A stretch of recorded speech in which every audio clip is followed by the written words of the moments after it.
안녕하세요. 여러분의 눈 건강을 지켜주는 닥터의 TV의 안과 전문의 신대환입니다.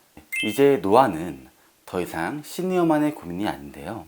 일반적인 눈의 노화는 40대가 넘어가면서부터 시작이 되는데요. 요즘에는 전자기기의 사용이 너무 많아지다 보니까 30대부터도 이런 노안을 호소하시는 분들을 쉽게 찾아볼 수가 있어요. 눈은 인체에서 가장 빨리 늙는 그런 기관 중에 하나인데요. 그 이유는 우리가 평소에 사물을 끊임없이 인식을 하면서 계속 빛을 받아들여야 하고, 이런 빛이 신경계로 전달이 되는 과정에서 세포를 노화시키는 활성산소라는 것이 생성이 되기 때문이에요. 모바일을 자주 사용하다 보면은 이런 시각 정보의 빈도와 에너지가 더 증가하기 때문에 이런 유해한 활성산소의 생성량이 더욱 많아지게 돼요. 이렇게 눈이 빨리 노화를 느끼는 기관이기도 하고, 한번 손상된 눈이 다시 회복되기 어렵다는 그런 인식 때문에 많은 분들이 평소에 간편하게 눈 건강을 챙기기 위해서 눈에 좋다는 영양소를 많이 챙겨 드시는 것 같아요. 특히 눈 건강에는 루테인, 이런 인식이 강해서 증상과 상관없이 루테인만 복용하시는 분들이 많더라고요. 하지만 눈 영양제는 본인의 증상과 눈 상태에 따라 선별적으로 드셔야지 제대로 된 효과를 보실 수가 있습니다. 오늘은 대표적인 세 가지 증상인 눈의 건조, 눈의 노화, 그리고 눈의 피로에 적합한 영양소를 알려드리고자 합니다. 지금까지 루테인만 드셨던 분들은 오늘 영상을 끝까지 보시고 나의 증상에 맞는 영양소를 찾아서 섭취하시면 큰 도움이 되시리라 생각합니다. 자, 그럼 바로 시작해 보도록 할까요?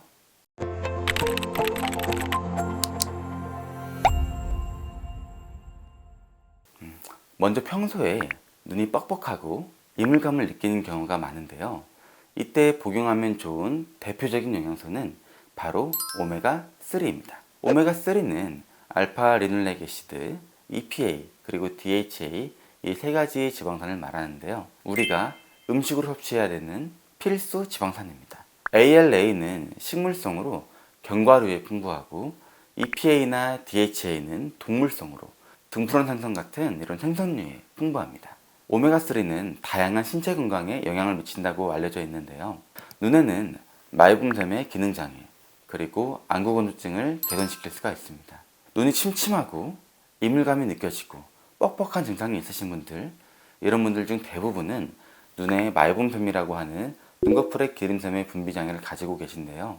오메가3는 이런 말붕샘의 기름 분비를 정상화시켜서 눈물증을 안정화시켜줘요. 이런 식으로 안구건조증을 개선하는 데 도움을 줍니다. 안구건조증은 눈의 상처와 염증을 유발해서 시력까지 저하시킬 수 있기 때문에 오메가3를 보충하시면 눈 건조증을 예방하고 시력을 유지하는 데에도 큰 도움을 줄 수 있는 거죠. 평소에 고등어나 연어, 이런 거와 같은 오메가3가 풍부한 식단을 매일 드시는 것이 아니라면 보충제를 통해서라도 충분히 이런 오메가3를 섭취하시길 권장드립니다. 두 번째로는 루테인에 대해서 말씀드릴 텐데요. 평소에 루테인 섭취가 부족하게 되면 시력의 중심을 담당하게 되는 망막의 황반이라는 부분에 활성산소의 제거가 부족해지고 청색광 등의 유해한 광선을 차단하는 역할이 약해지게 됩니다. 이 결과로 황반변성 등의 눈 노화와 관련된 질환들이 더 잘 발생할 수 있는 거고요. 대규모 연구였던 RG 스터디에서는 루테인 10mg, 지아잔틴 2mg, 그리고 다른 비타민이나 미량 원소들의 조합으로 중기 이상의 황반변성 환자들의 질병 악화를 예방하였다는 연구 결과도 있습니다. 이런 정도로 루테인이 눈에서 매우 중요한 역할을 하고 있는 것을 알 수 있는데요. 참고로 몇몇 연구에서는 루테인이 백내장의 진행을 늦추는 데도 효과가 있었다고 발표를 하였어요. 이렇게 눈에 중요한 루테인은 우리 몸에서 합성이 되지 않고 녹황색 채소 등의 섭취가 부족한 우리 현대인들에게 보충제로 추가로 보충해줘야 되는 그런 영양소 중에 하나예요. 특히 50대가 넘어가게 되면 일일 루테인 섭취량이 2mg도 안 되는 경우가 급증한다는 보고들이 있어서 40대 이상부터 미리미리 예방 목적으로 루테인의 섭취를 신경 써주시면 좋겠습니다. 루테인의 섭취량에는 정확한 가이드라인이 있진 않지만 황반변성이 진행하신 분들에서는 10mg 이상에서 억제 효과가 있었고, 일반인들 대상에서는 6mg 이상에서 황반변성이 조금 덜 생겼다는 보고가 있으니까 참고하시면 도움이 될 것으로 보입니다. 세 번째 말씀드릴 것은 우리가 눈이 피로하면 노화가 주범인 활성산소가 눈에 또 쌓이게 되는데요. 이때 강력한 항산화 작용으로 노화 및 염증 반응을 억제시켜주는 아스타잔틴이라는 물질이 있습니다. 이름이 다소 생소할 수 있는데요. 다양한 효과로 최근에 특히 부각되는 눈 영양 물질입니다. 아스타잔틴은 시신경 주변의 혈행을 개선시켜줘서 녹내장 환자에서 시신경을 보호하는 효과가 있다고 알려져 있는데요. 녹내장과 같이 시신경을 손상시키는 질병을 예방하고 실명으로의 진행을 억제하는 데 도움을 줄 수가 있어요.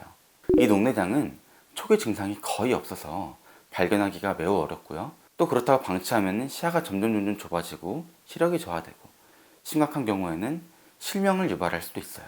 그래서 아스타잔틴과 같은 이런 영양물질을 미리미리 섭취를 해주는 것이 필요한데요.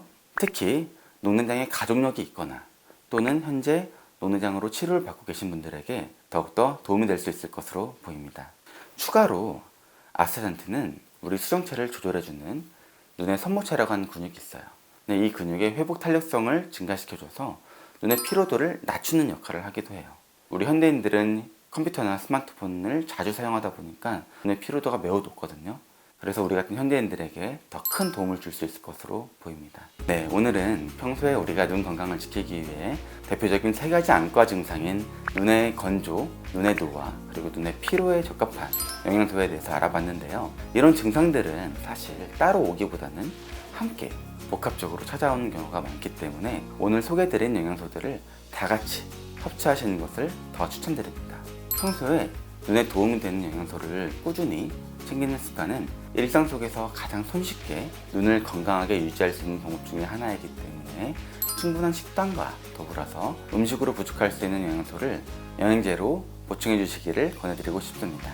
또한 루테인만 섭취하셨던 분들은 추가로 영양제를 선택하실 때 앞서 설명드린 영양소들이 함께 배합되어 있는지 확인하시면 더 좋을 것 같습니다. 또 여기에 추가로 비타민 C라든지 아연 등이 포함된 멀티비타민 정도 함께 챙겨 드시면 더 시너지 효과가 날 것으로 보입니다.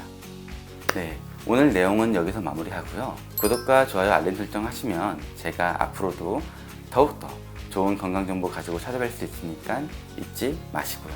네, 그럼 오늘도 더 건강하고 활기찬 하루 되시길 바랍니다. 다음에 또 만나요. 안녕.